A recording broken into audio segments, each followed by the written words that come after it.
In warm weather, Japanese working men wore only loincloths. When a European woman complained about their lack of respectable clothing, the governor of Yokohama ordered all laborers and boatmen to wear a shirt of tunic properly closed.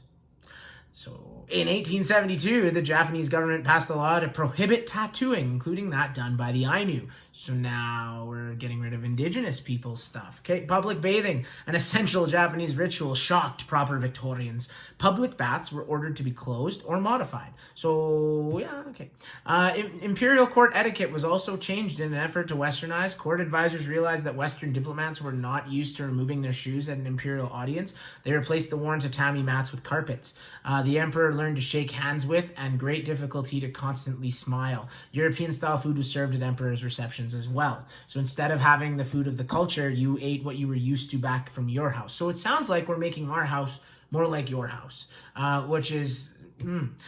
There was backlash against Westernization. I don't know if you can tell by this whole kind of spiel, but I've been giving you hints on this. Some people wouldn't like this. Many Japanese people thought their society was going too far in its Westernization. The government built Deer Cry Pavilion, a European-style entertainment building. Americans and Europeans mocked how quickly the Japanese took to Western clothes and customs. So it was like, what? You guys are jumping on our train pretty quick here. So the Japanese decided to close Deer Cry Pavilion, and a backlash was setting in against Western culture. They returned to their old values. The Japanese concluded that Western countries were successful and unified because its people had a common religion, Christianity. However, the values underlying Christianity and democracy were unrelated to Japanese values. So like, why do they have so much unity, and why are they making fun of us for trying to jump on their train? Oh, it's Christianity, probably. Cool. But that doesn't go with what we want. So state religion and emperor worship. Shinto was declared Japan's official religion. Japan's emperor, who had previously been highly respected or revered, was given the status of God. It's a pretty big promotion. Japan established a constitutional government. Japanese citizens were granted a freedom of speech and religion, as well as rights to privacy, property, movement, and legal rights. Only men, though. Not that progressive, okay?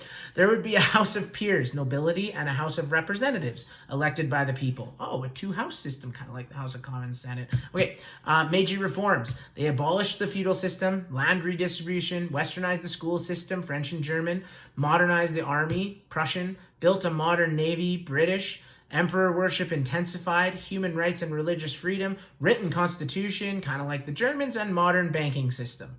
That's what they did. Sounds good, right? Strong army, strong country. Meiji leaders looked at powerful countries of the West and saw three things that those countries had in common: control over foreign colonies and territories, military power to defend these territories, and a strong independent economy.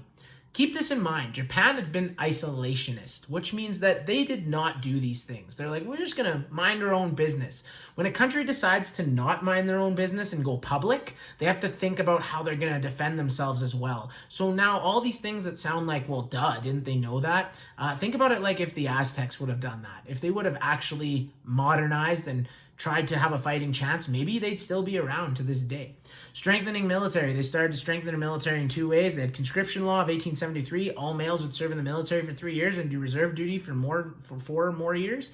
And they would take over several island territories. So now that we built an army, what comes next? Wars. The Sino-Japanese War. Korea was strategically important because it had borders with both China and Russia. When Japan was involved in wars with China and Russia, control over Korea was a central issue. The war between the Chinese and Japanese was quick and decisive for Japan. China gave up its claims to Korea. Japan won Taiwan rights and China's peninsulas as well.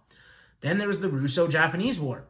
In 1904, the Japanese fleet launched a surprise attack on the Russian ships in Port Arthur on the disputed Liaotang Peninsula. Russia's efforts became seriously affected by the Russian Revolution. Russia decided to enter into peace negotiations rather than continuing the war. 5 years after the end of the war, Japan annexed Korea with very little protest from the Western countries, and Japan had finally been recognized as an imperial power. So they've been starting to win wars. They're going public. They're showing they have power. They're showing they have organization, and they're no longer just those people that are adopting Western traditions, okay?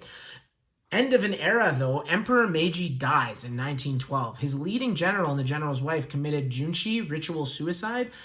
Some Japanese praised the general's devotion and loyalty to the old values. Others felt his action, although sincere, belonged in past times, not in modern Japan. So a ritualistic suicide kind of sparked more disagreement.